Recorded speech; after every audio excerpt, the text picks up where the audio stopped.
ٹھیک نہیں ہے۔ آگے سورہ نمبر 22 سورۃ الحج۔ مناسک حج کی ادائیگی کے حکم کی وجہ سے اس سورہ مبارکہ کا نام سورۃ الحج رکھا گیا۔ زمانہ نزول، اس سورت کی کچھ آیات مکہ میں اور کچھ مدینہ میں نازل ہوئی تھی۔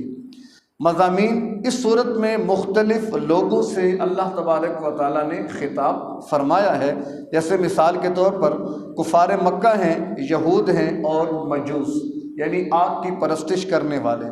ان کو کہا گیا کہ نبی آخر الزمان صلی اللہ علیہ وسلم کے سلسلے میں ہٹ دھرمی اور ضد چھوڑ دو اور ان کی دعوت کو قبول کر لو وگرنہ عذاب آئے گا۔ اسی طرح کفار مکہ کو مزید منع کیا گیا کہ وہ مسجد حرام کو ذاتی جاگیر نہ سمجھیں۔ مطلب کہ بسا اوقات ایسا ہوتا کہ جو متولی ہیں مسجد حرام کے، اس پر اپنی اجارہ داری قائم کر لیتے، جس کو جی چاہتا آنے دیتے، جس کو جی چاہتا روک بھی دیتے۔ کسی کے ساتھ دشمنی ہو گئی، کوئی اختلافات ہو گئے، اب وہ آنا چاہ رہا ہے، بھئی ہم متولی ہیں، ہم تمہیں نہیں آنے دیتے یہاں پر، تو لہٰذا اس بارے میں سخت سے منع کیا گیا کہ تم کسی کو بھی بیت اللہ میں آنے سے نہیں روک سکتے۔ بالکل بعین یہی معاملہ عام مساجد کا بھی ہے کہ عام مساجد بھی اللہ کا گھر ہیں، وَأَنَّ الْمَسَاجِدَ لِلَّهِ، مسجدیں اللہ کی ہیں۔ کوئی بھی فرد اپنی ذات کی بنیاد پر کسی فرد کو مسجد میں آنے سے نہیں روک سکتا۔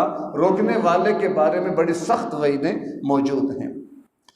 دوسرے نمبر پر کمزور اور متردد جو مسلمان تھے، نیا نیا ایمان قبول کیا تھا، کمزوری تھی اس میں اور تردد بھی تھا، ادھر آئیں یا ادھر جائیں کو سمجھ نہیں آ رہی، تو ان کو سمجھایا گیا کہ جب تم نے ایمان قبول کر لیا تو اب اس کے نتیجے میں ہر طرح کے خطرے کو برداشت کرنا سیکھو۔ ظاہری بات ہے، ایمان قبول کیا ہے، ماحول کس قسم کا جا رہا ہے، تمہیں مخالفت کا سامنا ہوگا، تمہیں جہاد کے لیے بھی نکلنا ہوگا، تمہیں بہت سارے معاملات کرنے ہوں گے، تو لہذا کمزوری مت دکھانا، جیسا تقاضا شریعت کی طرف سے آ جائے اس پر لبیک کہتے ہوئے تم نے میدان میں نکلنا ہے۔ تو لہذا ان کو اس بات کی تاکید کی گئی اور مزید فرمایا گیا کہ مصلحت اور مداہنت کا رویہ اختیار نہ کریں۔ بھائی ٹھیک ہے، کچھ مان لی، کچھ اپنی بنوا لی، فرمایا کہ نہیں، نظریے کے اوپر کسی قسم کا کوئی کمپرومائز نہیں ہوتا۔ جب معاملہ نظریے کا آئے تو پھر میدان میں کھڑے ہو جاؤ اور پھر نظریے کو اپنے مت چھوڑو۔ اور ایسے کہ نمبر 3، مومنین صادقین جو سچے مومن تھے، ان کو بھی خطاب کیا گیا کہ قریش کے ظلم و ستم کا بدلہ لو اور طاقت سے اب ان کو جواب دو اور ظلم کا خاتمہ کر دو تاکہ اسلام اور مسلمان جو ہیں اور ان کی عبادت گاہیں جو ہیں وہ محفوظ رہ سکیں۔ یعنی اذن للذین یقاتلون بانہم ظلموا وان اللہ علی نصرہم لقدیر۔ 13 سالہ مکی دور، کفوا ایدیکم، تمہارے ہاتھ ہم نے باندھ کے رکھے ہوئے تھے، لہٰذا اب تمہیں مدینہ پہنچے ہو، ریاست قائم ہو گئی ہے، لہٰذا اب تم کھڑے ہو جاؤ، ڈٹ جاؤ اور نکلو اللہ کے راستے میں، اور طاقت کا جواب اب اس سے دگنی طاقت کے ساتھ دو، اور جتنا بھی ظلم ہے، ناانصافی ہے، اسے ختم کرو، کہیں ایسا نہ ہو کہ یہ تمہارے راستے میں رکاوٹیں ڈال دے۔ تو لہٰذا ہر دور کا حکم یہی ہے کہ جب بھی کہیں ظلم و ستم ہو، کہیں پر ناانصافی ہو، تو کوشش کی جائے اس کو بزور بازو روکنے کی۔ اب یہ روکنا ایک فرد کا کام ہے یا ریاست کا؟ تو لا محالہ ریاست کا کام ہے۔ ہر فرد اپنے طور پر اگر ظلم کو روکنے کے لیے میدان میں آئے گا تو افراتفری پھیل جائے گی، فساد پھیل جائے گا۔ لہٰذا فساد کا علاج یقیناً یہی ہے کہ اس کو ختم کر دیا جائے، لیکن اس کے لیے ریاست کا ہونا ضروری ہے۔ ہر فرد ذاتی طور پر یہ کام نہیں کر سکتا، اگرچہ ریاست ہماری اس وقت بڑی کمزور ہے، نہ ہونے کے برابر ہے۔ یہاں پر شریعت کے ضابطے اصول بالکل موجود نہیں ہیں۔ اب آپ دیکھ رہے ہیں آئے دن جو پوسٹیں آتی ہیں، آئے دن جو ہم چیزیں دیکھ رہے ہیں، فلاں جو 6 بندے ضمانت پر ہیں اور وزیر بن گئے، فلاں پہ فرد جرم عائد ہونی تھی، وزیر اعظم بن گیا۔ جب یہ حالات ہوں تو پھر ہم کیا توقع رکھیں اس نظام کے ساتھ؟ اس نظام سے ہم کیا توقع رکھیں کہ ہمیں کیا بھلائی اور خیر فراہم کر سکتا ہے؟ تو بار کہ ایک فکر ہے، لمحہ فکریہ۔ اب دیکھیں یہ میں اپنی بات نہیں، قرآن کی بات ہے۔ جا بجا ظلم کا خاتمہ، اللہ کے نظام کی بالادستی، کفر کا خاتمہ، طاغوت کا خاتمہ، اللہ کا نظام دنیا میں قائم ہو، اس کی جا بجا بار بار تاکید کی جا رہی ہے۔ تو یہ اس میں ظاہر ہے کہ خیر تو ہے، تبھی تاکید ہو رہی ہے۔ یہی وجہ تھی کہ ہمیں انگریز نے، یہود و نصارہ نے اس قرآن سے دور کر دیا۔ اب ہم کیا پڑھ رہے ہیں صبح اس وقت؟ ہم کیا پڑھتے ہیں؟ 10 رکوع ہم 10 منٹ میں پڑھ رہے ہیں، کہاں پڑھے؟ حضرت عمر بن خطاب رضی اللہ عنہ فرماتے ہیں سورہ بقرہ میں نے شروع کی تو 12 سال میں جا کر مکمل ہوئی میری سورہ بقرہ۔ ایک سورہ بقرہ پڑھنے میں مجھے 12 سال لگے، سمجھ کے پڑھا، عمل کی نیت سے پڑھا تو 12 سال کا عرصہ لگ گیا، اور ہم 12 منٹ میں 10 پارے پڑھ سکتے ہیں۔ تو یہ اس لیے تاکہ ہمیں کچھ پیغام تو سمجھ میں آئے نا قرآن کا۔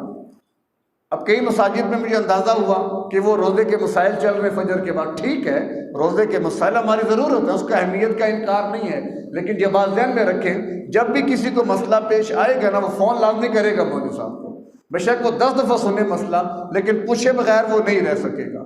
لہٰذا ضرورت اس امر کی ہے کہ حالات حاضرہ کے مطابق لوگوں کی رہنمائی ہو سکے اور ان کو بتایا جا سکے کہ آج کے دور میں ہم نے کیا کرنا ہے، اور وہ صرف رب کا قرآن بتا سکتا ہے۔ لہذا اس لیے صبح کے اوقات میں وہاں سے آنا، یہ ساری محنت اسی لیے ہے تاکہ قرآن کا کچھ پیغام سمجھ میں آ جائے۔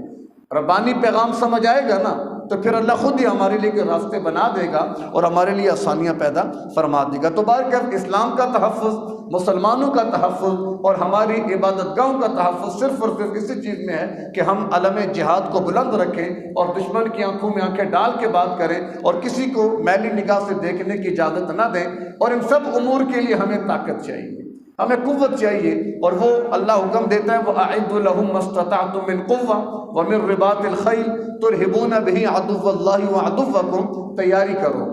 تیاری کرو، اپنے آپ کو تیار کرو، گھوڑے، ساز و سامان جنگ کے تیار رکھو، اس کے ذریعے اللہ کے دشمن کو اور اپنے دشمن کو ختم کر دو، اس کو مٹا دو۔ یہ اللہ قرآن میں بار بار فرما رہا ہے۔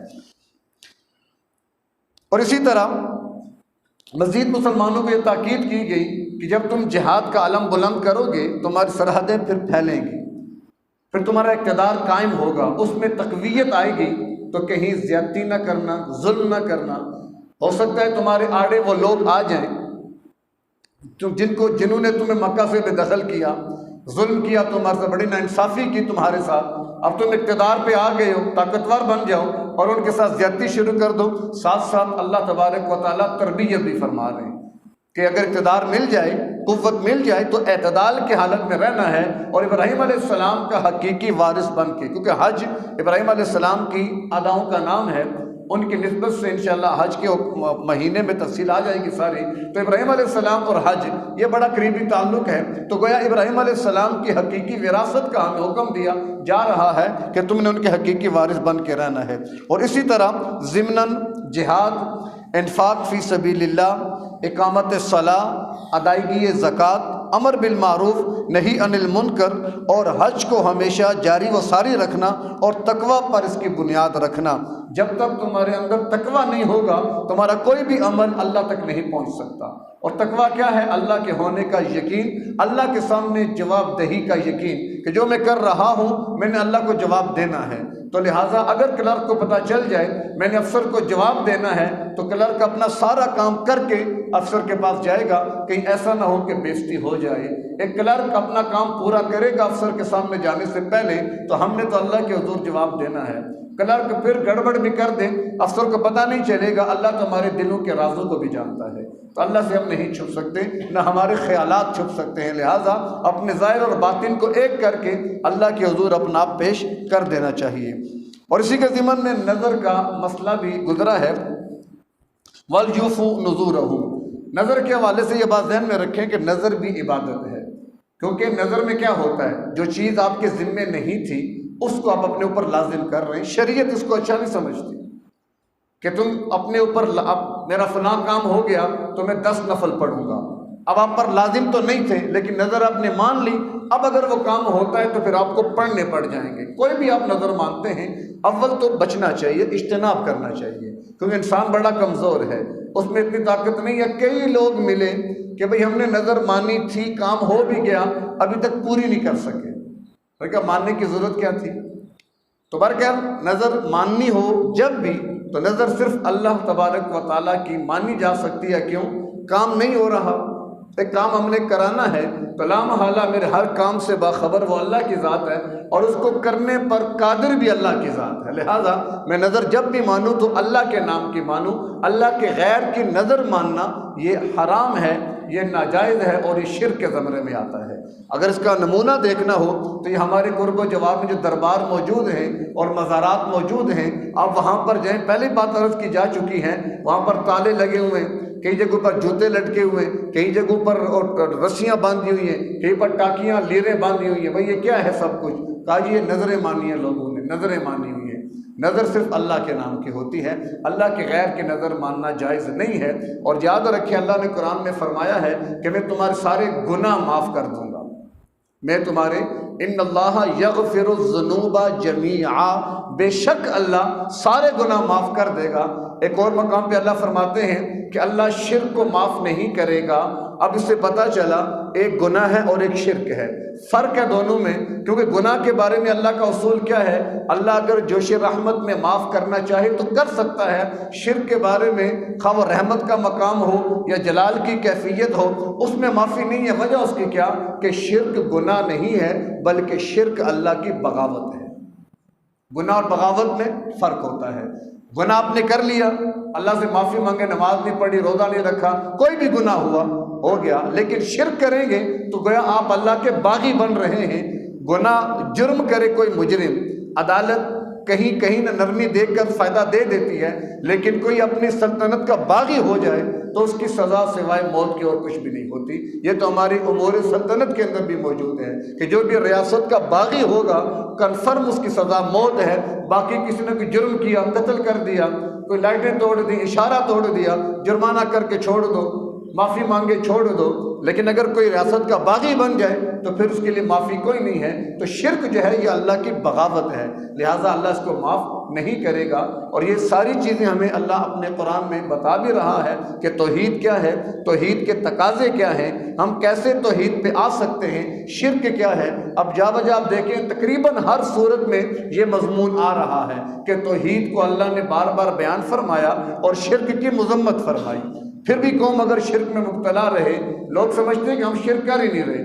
اب شاید لوگوں کے ذہن میں تصور کیا ہے کہ مشرک وہ ہوگا کہ جب وہ شرک کرے گا اس کے 2 سینگ نکل آئیں گے، جسے ہم دیکھ کر پتہ چل جائے گا یہ مشرک ہے۔ باقی مشرک کوئی نہیں ہوتا، ہوتے ہیں مشرک، سینگ نہیں نکلتے مشرک کے۔ وہ ہم ہی میں سے لوگ کہ جنہوں نے اللہ کے ماں سوا کو مشکل کشا سمجھ لیا، اللہ کے غیر کو حاجت روا سمجھ لیا، اللہ کے غیر سے اولادیں مانگنی شروع کر دی، اللہ کے غیر سے نظر و نیاز کا معاملہ شروع کر دیا، تو یہ سارے شرک ہیں اور یہ کرنے والے سارے مشرک ہیں۔